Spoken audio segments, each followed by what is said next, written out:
മോഹിനിയാട്ടത്തെ ലോകവേദിയിൽ അവതരിപ്പിച്ച പ്രതിഭ ശ്രീമതി കലാമണ്ഡലം വിമല മേനോൻ, പത്മശ്രീ ജേതാവ് 2026. ശ്രീ പത്മനാഭൻ പള്ളി കൊള്ളുന്ന പാലാഴി പോലെ തന്നെ അനന്തമാണ് കലയും.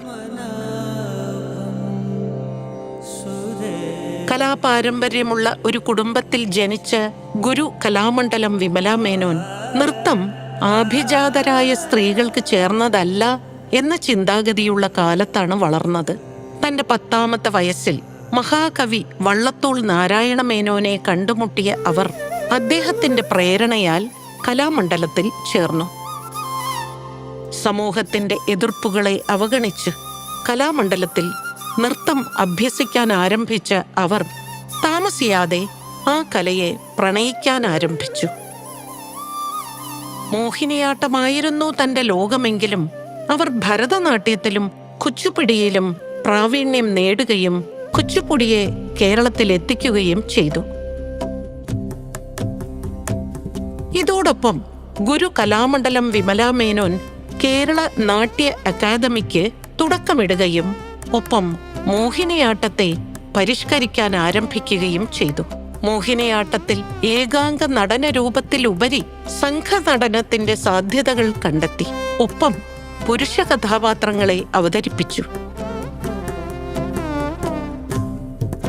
കുടുംബത്തിന്റെ പിന്തുണ എക്കാലത്തും അവർക്കൊപ്പമുണ്ടായിരുന്നു.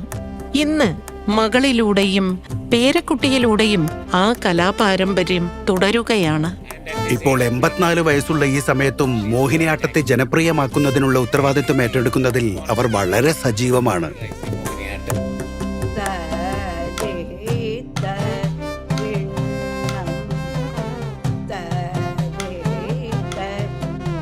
പത്മനാഭനെ സ്തുതിച്ചുകൊണ്ടുള്ള ആ ശ്ലോകങ്ങളുടെ അഭിനയവും അതൊക്കെ വന്നതോടുകൂടി എനിക്ക് കൂടുതൽ പ്രാധാന്യവും കിട്ടി. എനിക്കതിലൊരു സംതൃപ്തിയും കിട്ടി. എന്നെ എല്ലാവരും അംഗീകരിച്ചു.